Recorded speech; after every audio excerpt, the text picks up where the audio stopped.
예수 그리스도의 이름으로 하나님 말씀 증거하겠습니다. 먼저 본문 말씀 찾겠습니다. 우리 다 같이 요한복음 13장 34절 말씀을 찾겠습니다. 요한복음 13장 34절 말씀입니다.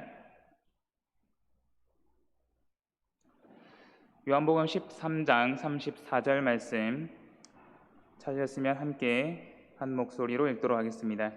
요한복음 13장 34절 새 계명을 너희에게 주노니 서로 사랑하라.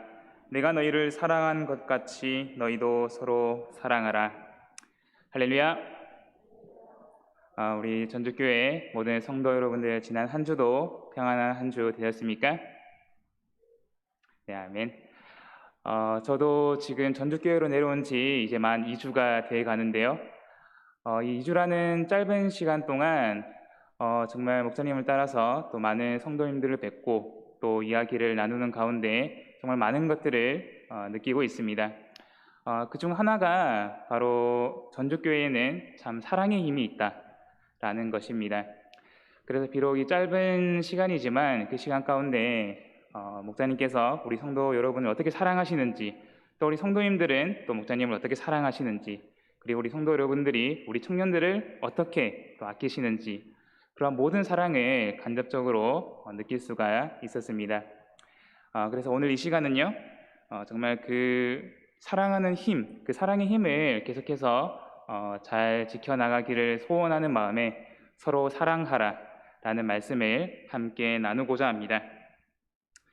오늘 본문인 요한복음 13장의 말씀을 보시면요, 예수님은 이제 곧 순환의 때가 가까워짐을 아시고 친히 제자들의 발을 씻겨 주십니다. 그 후에 이미 예수님을 팔기로 마음먹은 가룟 유다가 그 자리를 떠나게 되고요. 그리고 그 이후부터 예수님께서는 남은 제자들에게 본격적으로 고별의 설교를 시작하십니다. 그래서 저희 역시 일반적으로 이별의 순간을 앞두었을 때, 혹은 이제 죽음을 앞두었을 때 남은 사람들에게 정말 중요한 말을 당부하지 않습니까? 그래서 오늘 본문에서 예수님의 당부를 보시면요, 요한복음 13장 34절 이제 고별 설교의 서두에서 예수님은 제자들에게 다음과 같이 말씀하십니다. 서로 사랑하라. 서로 사랑하라고 당부하고 계십니다. 예수님께서는 왜 이 중요한 순간에 다른 말도 아닌 서로 사랑하라 라는 이 말을 강조하셨을까요? 오늘 이 시간 우리 함께 말씀을 통해서 함께 상고해 보도록 하겠습니다. 먼저 본문 말씀인 요한복음 13장 34절을 보시면은 예수님은 먼저 제자들에게 새 계명을 너희에게 주겠다라고 하십니다. 새 계명의 내용이 무엇입니까? 서로 사랑하라. 자, 그런데 서로 사랑하라는 명령이 왜 새 계명일까요? 그렇다면 예전에는 서로 사랑하라는 이 명령이 없었을까요? 우리 레위기서 19장 18절 말씀을 보겠습니다.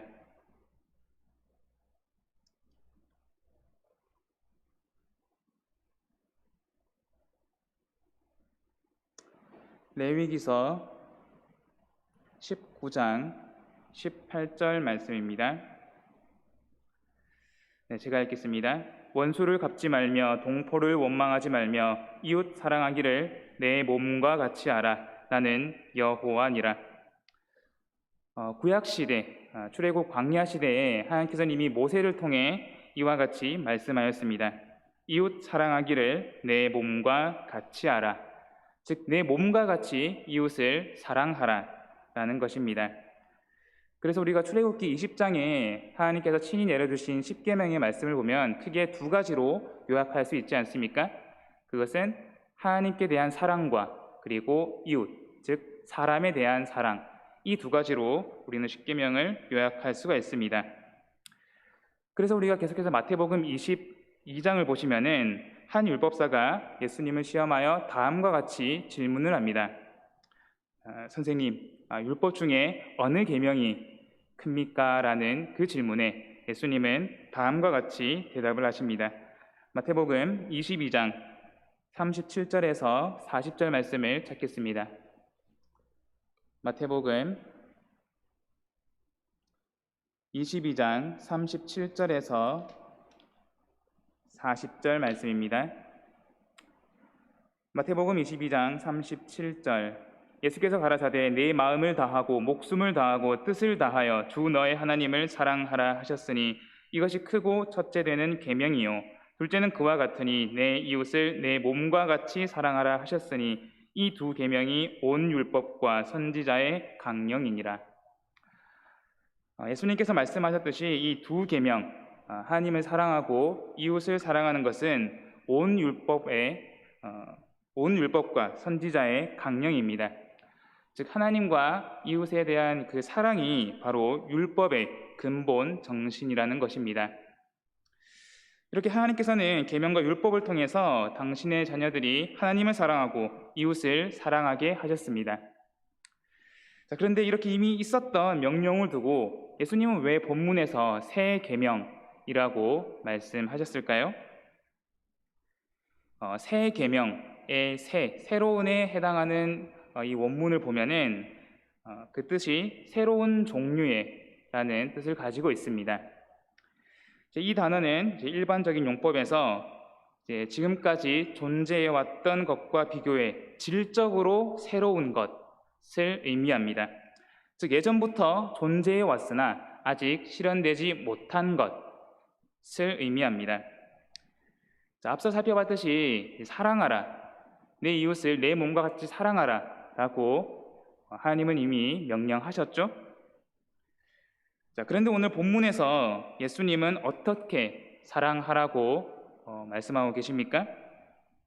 내가 너희를 사랑한 것 같이, 내가 너희를 사랑한 것 같이 서로 사랑하라라고 말씀하고 계십니다. 즉 예수님께서 우리를 사랑하셨던 것처럼 그 사랑으로 이제 너희도 서로 사랑하라라고 말씀하고 계시는 겁니다. 예수님께서는 우리를 어떻게 사랑하셨을까요? 하나님이 세상을 이처럼 사랑하사 독생자를 우리에게 주셨죠. 그리고 우리를 사랑하심으로 우리의 모든 죄를 구속하기 위해서, 우리 모든 인류를 구원하시기 위해서 이제 예수님께서 친히 십자가에 달려 돌아가시지 않습니까? 그래서 여기서 말하는 내가 너희를 사랑한 것 같이라는 것은 예수 그리스도의 십자가 사랑을 의미함을 알 수가 있습니다. 그래서 예수님께서 그 크신 십자가의 사랑으로 이제 우리와 하나님과의 끊어졌던 관계가 회복이 되었죠. 예수님이 바로 이 그리스도의 사랑으로 서로 사랑하라라고 새로운 명령을 하고 계십니다. 그래서 이 새 계명이라는 것은 즉 하나님께서는 이미 이전부터 사랑하라고 명령하셨지만 그 의미가 미약했기 때문에 이제 예수 그리스도 당신 자신을 통해서 장차 보이실 그 십자가의 사랑으로 서로 사랑하라, 그 사랑의 계명을 비로소 완성시키는 것입니다. 그렇다면 이제 우리가 어떻게 서로 사랑을 나누어야 할까요? 예수님은 이미 우리에게 힌트를 주셨습니다. 내가 너희를 사랑한 것 같이. 예수 그리스도께서 우리를 사랑하신 것처럼 우리도 서로 사랑해야 하는 것입니다. 그렇다면 예수님은 어떻게 우리에게 사랑을 표현하셨을까요? 예수님은 우리를 어떻게 사랑하셨는지 알아본다면 우리가 그 답을 얻을 수가 있겠죠? 예수님의 사랑은 첫 번째로 나 자신을 낮추는 사랑이었습니다. 우리 요한복음 13장 4절에서 5절 말씀 보겠습니다.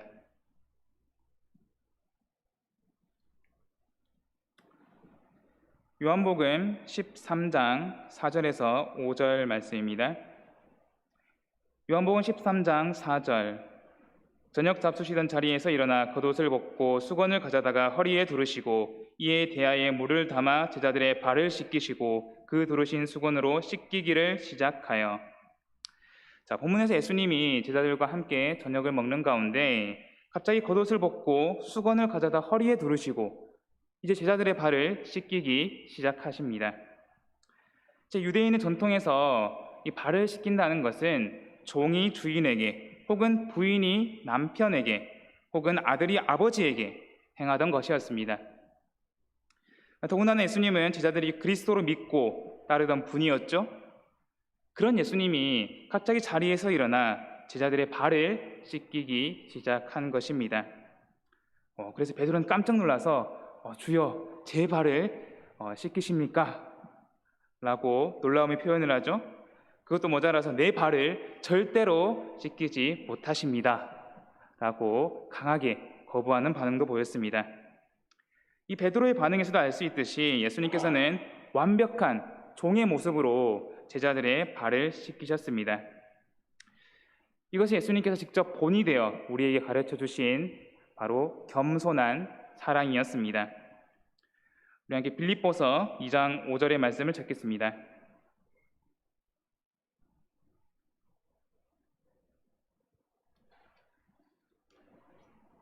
빌립보서 2장 5절에서 8절 말씀입니다. 빌립보서 2장 5절, 너희 안에 이 마음을 품으라. 곧 그리스도 예수의 마음이니 그는 근본 하나님의 본체시나 하나님과 동등됨을 취할 것으로 여기지 아니하시고 오히려 자기를 비어 종의 형체를 가져 사람들과 같이 되었고 사람의 모양으로 나타나셨음에 자기를 낮추시고 죽기까지 복종하셨으니 곧 십자가에 죽으심이라.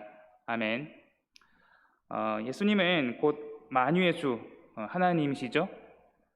그럼에도 불구하고 우리가 방금 읽어본 이 빌립보서 2장의 말씀처럼 예수님은 오히려 스스로를 낮추어 죽기까지 복종하셨습니다. 그리고 우리를 위해 끝내 십자가에 달려 숨을 거두셨죠. 지극히 높은 분께서 지극히 낮은 우리를 위해 더 낮은 자리에서 우리를 섬기신 것입니다. 예수님이 이처럼 지극히 낮은 자리에서 당신의 생명까지 바쳐가면서 우리를 사랑하였습니다. 오늘날 우리는 어떤 자리에서 사랑을 하고 있습니까? 우리가 교회에서 많이 사랑을 나누고 계시죠? 그런데 우리가 한 번쯤 돌아볼 필요가 있을 것입니다. 나는 과연 어떤 자리에서 사랑을 베풀고 있지? 한번 스스로에게 질문을 해보시길 바랍니다. 정말 이 그리스도의 사랑을 온전히 나누기 위해선 세상이 중요시 여기는 그런 돈이나 지위, 그 모든 것을 내려놓고 겸손과 희생이 선행되어야 한다는 것입니다. 바라기는 저와 우리 성도님들 모두 예수 그리스도의 겸손한 사랑을 본받아서 지극히 낮은 자리에서 그 자리에서 겸손히 서로 사랑할 수 있기를 간절히 소망합니다. 두 번째로 예수님의 사랑은 포기하지 않는 사랑이었습니다. 우리 마가복음 14장 32절 말씀 찾겠습니다.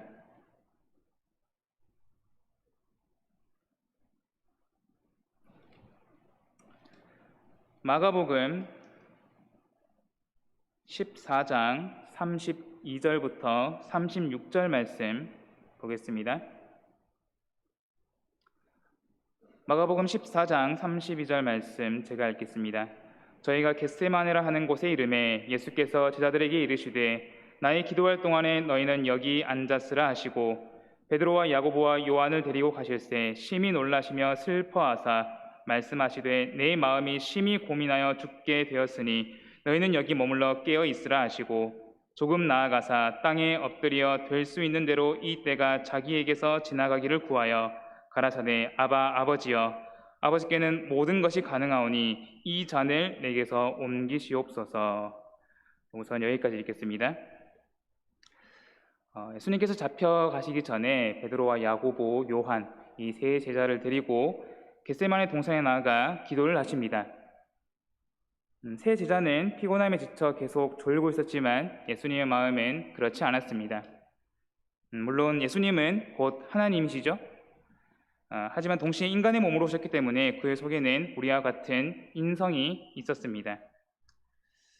여러분, 만약 내가 조금 후에 어떠한 무리들에게 잡혀가서 정말 큰 고통을 받고 그 고통 끝에 죽게 된다는 사실을 알았을 때 여러분의 마음은 어떨 것 같습니까?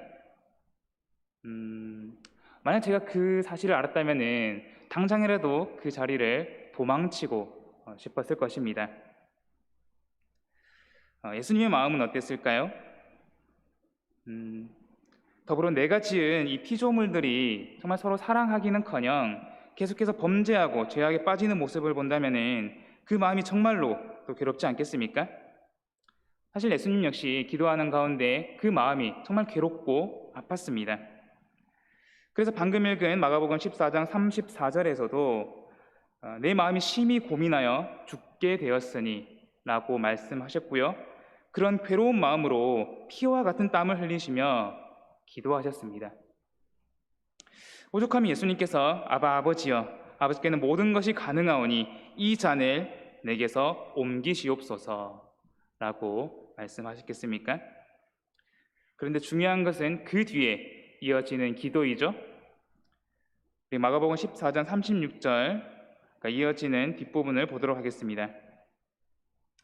그러나 나의 원대로 마옵시고 아버지의 원대로 하옵소서 하시고. 아멘. 예수님은 정말 죽을 것처럼 괴로웠습니다. 그래서 피와 같은 땀을 흘리면서 그런 고통 가운데 기도하셨어요. 그런데 그 기도의 핵심은 무엇입니까? 내 원대로 말고 아버지 하나님의 뜻대로 하시옵소서라고 기도하셨습니다. 그런 극심한 고통 가운데서도 당신에게 주어진 이 사명을 포기하지 않으셨습니다. 사실 예수님은 마음만 먹으면 얼마든지 이 고난을 피할 수가 있죠. 그럼에도 불구하고 피하지 않으셨습니다. 아버지 뜻대로 하나님의 그 구속의 계획대로 이제 자신에게 주어진 이 고난을 순순히 받아들이셨습니다. 이 모든 것이 누구를 위해서입니까? 바로 당신의 자녀들, 모든 인류를 위함이죠. 다른 누구도 아닌 우리를 위해서 예수님께서는 당신에게 주어진 이 사명을 포기하지 않으셨습니다. 그래서 우리를 끝까지 사랑하기 때문이었습니다. 요한복음 13장 1절 말씀을 보겠습니다. 요한복음 13장 1절 말씀 제가 읽겠습니다. 6월절 전에 예수께서 자기가 세상을 떠나 아버지께로 돌아가실 때가 이른 줄 아시고 세상에 있는 자기 사람들을 사랑하시되 끝까지 사랑하시니라. 아멘. 우리 성도 여러분들도 우리 교회 안에서 많은 사랑을 나누고 계시죠? 그래서 참 교회 안에 보면은 참 많은 사람이 있고요. 또 그 가운데는 정말 우리의 사랑이 필요한 그런 분들이 많이 계십니다. 그래서 정말 많은 우리 성도 여러분들이 정말 열심을 다해서 그렇게 관심이 필요한 모든 분들에게 사랑을 주고 계심을 알고 있습니다. 그런데 우리도 사람인지라 계속해서 사랑을 주는 가운데 뭔가 뜻한 대로 되지 않고 기대했던 반응이 나오지 않으면 지치기 마련이죠. 그래서 나도 모르게 여기까지 할까? 라는 그런 생각이 들 때도 있습니다. 하지만 예수님은 그렇게 하지 않으셨죠? 예수님의 사랑은 끝이 없는 사랑이었습니다. 처음에 시작했다가 어느 순간 힘들어서 중단하는 그런 사랑이 아니었다는 것입니다. 비록 당신 앞에 그 힘든 고난과 환난이 있음에도 불구하고 끝까지 당신의 자녀를 포기하지 않으셨습니다. 바라기는 우리가 바로 이런 예수님의 포기하지 않는 사랑을 본받을 수가 있어야겠습니다. 정말 우리가 어떤 순간이 온다 하더라도 우리가 나누고 있는 사랑을 포기해서는 안 되겠습니다. 그래서 정말 예수님이 그러셨던 것처럼 처음부터 끝까지 서로 사랑할 수 있는 저와 우리 성도 여러분들 되시기를 소망합니다. 마지막으로 예수님의 사랑은 대상을 초월한 사랑이었습니다. 우리 누가복음 10장 25절 말씀을 찾겠습니다. 누가복음 10장 25절 말씀입니다. 누가복음 10장 25절 말씀 제가 읽겠습니다. 어떤 율법사가 일어나 예수를 시험하여 가로되 선생님, 내가 무엇을 하여야 영생을 얻으리이까? 어떤 율법사가 예수님을 시험하기 위해서 질문을 합니다. 선생님, 내가 무엇을 해야지 영생을 얻을 수 있겠습니까? 라는 이 질문에 예수님은 무엇라 대답을 하셨을까요? 이제 26절부터 보시면은 마음을 다하여 주 너의 하나님을 사랑하고 내 몸과 같이 이웃을 사랑하라. 그리고 이를 행하라. 하나님에 대한 사랑과 이웃에 대한 사랑을 행하라라고 말씀하십니다. 자, 그런데 이 율법사는 다시 한번 예수님께 질문을 합니다. 29절을 보시면요. 그러면 내 이웃이 누구오니까? 예수님께서 이웃을 사랑하라고 하셨는데 그러면 그 이웃은 누구입니까? 라고 질문을 합니다. 자, 이 질문을 들은 예수님은 어떻게 대답을 하셨을까요? 그래, 너희 이웃은 누구누구이다 라고 직접적으로 말씀을 하셨을까요? 그렇지 않습니다. 그 뒤의 내용을 보시면은 예수님께서 이 율법사에게 이제 착한 사마리아인의 비유를 전해줌을 우리가 볼 수가 있습니다. 우리가 착한 사마리아인의 비유는 너무나 잘 아는 이야기지 않습니까? 어떤 사람이 길을 가는 가운데 강도를 만납니다. 그래서 정말 형편없는 모습으로 이렇게 남겨지게 되죠. 그런데 그 모습을 본 제사장이나 레위인이나 다 그대로 지나쳐버리지 않습니까? 그런데 그 길을 가고 있던 사마리아인이 그것을 발견하고 그에게 도움을 줍니다. 선행을 베풀어요. 당시 유대인과 사마리아인의 관계를 생각하면 정말 있을 수 없는 일이죠. 유대인은 사마리아인을 혐오하지 않았습니까? 그들이 혼혈이라는 이유로 그런 역사적인 배경에 의해서 그들을 싫어하고 혐오했습니다. 그런데 이제 그 사마리아인이 그 사람에게 도움을 주고 선행을 베풀고 있는 것입니다. 예수님은 이 비유를 통해서 그 율법사에게 이웃의 범위에 대해서 설명을 해 주셨습니다. 그래서 우리가 이웃 하면은 단지 사전적인 정의로 내 곁에 있는 사람, 내 가까이에 있는 사람을 떠올리지 않습니까? 그런데 예수님이 말씀하시는 그 이웃은 단지 그런 내 주변에 가까이 있는 그 사람만을 가리키지 않는다는 것입니다. 그래서 예수님은 마태복음 5장 44절에서 다음과 같이 말씀하십니다. 마태복음 5장 44절 함께 찾겠습니다. 마태복음 5장 44절입니다.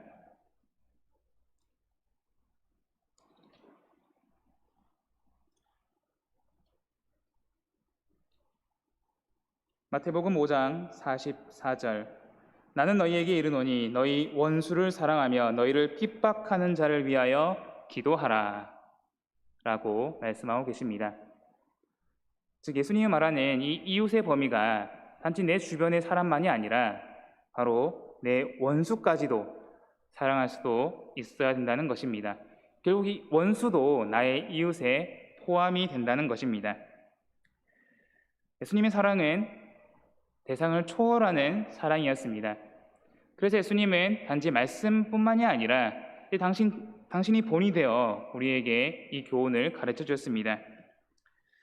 우리 요한복음 13장 2절 말씀 찾겠습니다. 요한복음 13장 2절 말씀입니다. 요한복음 13장 2절.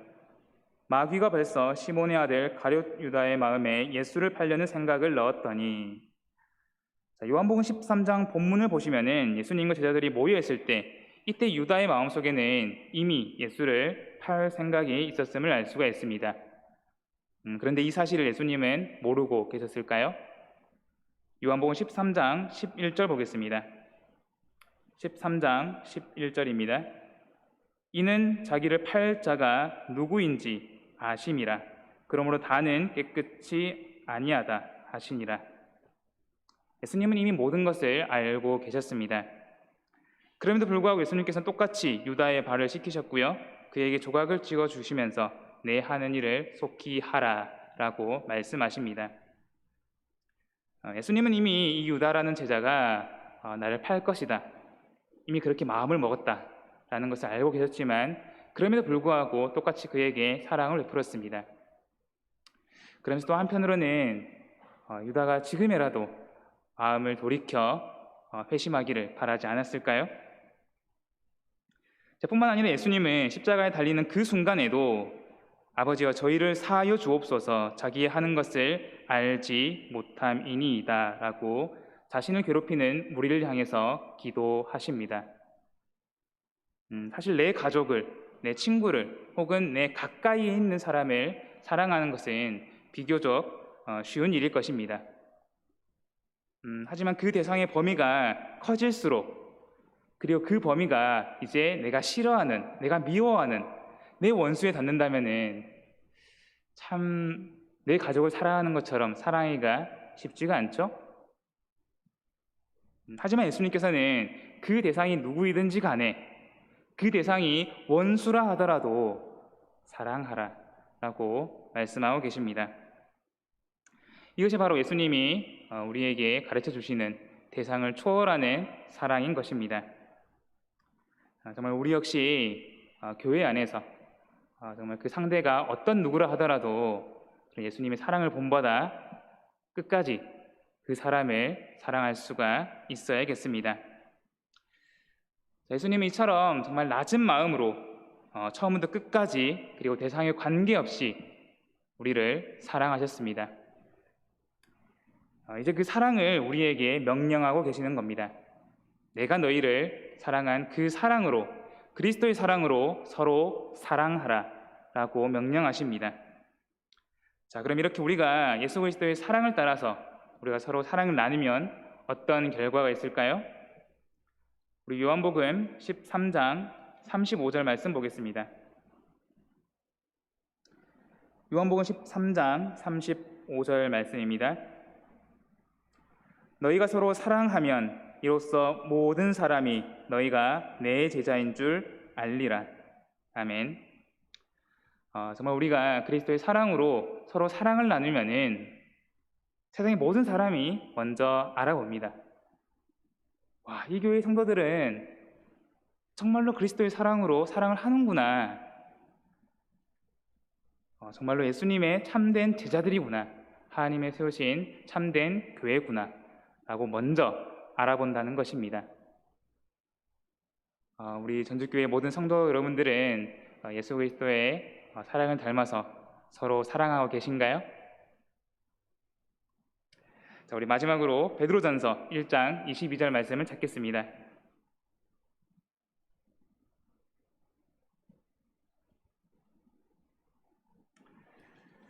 베드로전서 1장 22절 말씀입니다. 베드로전서 1장 22절 너희가 진리를 순종함으로 너희 영혼을 깨끗하게 하여 거짓이 없이 형제를 사랑하기에 이르렀으니 마음으로 뜨겁게 피차 사랑하라. 아멘. 오늘 이 시간을 준비하면서 제가 느낀 것은 정말 그리스도의 사랑에는 힘이 있다라는 것입니다. 제가 어릴 적만 하더라도요, 참 우리 많은 또 교사님도 계셨고 많은 또 장년 우리 성도 여러분들이 계셨지만 참 그 많은 분들의 말을 안 듣는 개구장이 사고뭉치 그런 아이였습니다. 그래서 매번 교회에 오기만 하면은 그런 선생님들의 말에 순종해서 이렇게 예배 말씀도 잘 드리고 이렇게 차분하게 있는 게 아니라 하루 종일 안식일 내내 교회를 뛰어다니고 어지럽히고 그런 사고뭉치의 그런 학생이었습니다. 참 그럼에도 불구하고 감사한 것은 그때 당시에 많은 성도분들과 선생님들이 정말 사랑으로 저를 돌보아 주었다는 겁니다. 그래서 제가 그 어린 나이임에도 불구하고 제가 느꼈던 것은 야, 정말 내가 이렇게 함에도 불구하고 나를 사랑해 주시는구나. 정말 감사하다. 그래서 비록 어린 나이였지만 그 마음에 비록 내가 지금은 철이 없고 사고를 치지만 내가 나중에 잘하게 된다면은 정말 교회에 도움이 되는 그런 사람이 되고 싶다. 그런 마음을 먹게 되었습니다. 정말 그런 그리스도의 사랑이 기초가 돼서 제가 지금 이 자리에 있을 수가 있는 거다라고 생각을 합니다. 정말 그런 가운데 제가 이렇게 전주교회에 오게 됐고요. 정말 감사드리는 것은 이제 그렇게 서로 사랑을 나누는 모습이 제게도 느껴진다라는 것입니다. 그래서 한 청년이 저에게 그런 말을 했습니다. 한 전주교회 청년이 정말 우리 청년반이 우리 대학부가 어떤 활동을 하든지 간에 우리 성도인들은 정말 아낌없이 지지하고 아낌없이 지원을 해주신다. 그런 게 정말 감사하다. 라는 그 말을 들으면서 정말 전주교회 많은 청년들이 우리 성도인들의 많은 사랑을 받고 있구나 라는 것을 느낄 수가 있었습니다. 그리고 더 감사드리는 것은 이제 그렇게 받은 그 사랑으로 이제 자신이 가리키는 학생들에게, 아동들에게 나누어 주고 있더라라는 것입니다. 저는 바라기는 이 그리스도의 사랑이 계속해서 이어져 나가기를 간절히 소망합니다. 그래서 오늘 본문에서 예수님은 정말 당신의 순환을 앞두고 제자들에게 다른 말씀도 아닌 서로 사랑하라라고 말씀하셨죠. 우리 전주교회도 물론 당면한 그런 문제들이 있을 걸로 알고 있습니다. 그럼에도 불구하고 우리가 다시금 생각해 봐야 되는 것은 정말 서로 사랑하라, 바로 이 말씀이 아닐까 생각합니다. 정말 우리가 예수님의 새 계명을 기억하고 우리가 서로 이 그리스도의 사랑을 신청한다면은 우리가 어떤 어려움이 있더라도 정말 연합함으로 그 모든 어려움들을 극복해낼 수 있으리라 소망합니다. 정말 바라기는 예수님의 이 새 계명을 기억하고 정말 낮은 자리에서 그 대상이 누구라 하더라도 끝까지 사랑함으로 주 안에서 날로 성장하고 자라는 우리 전주교회 되시기를 예수 그리스도 이름으로 축원드립니다. 네, 찬양 드리시겠습니다. 찬양 278장입니다.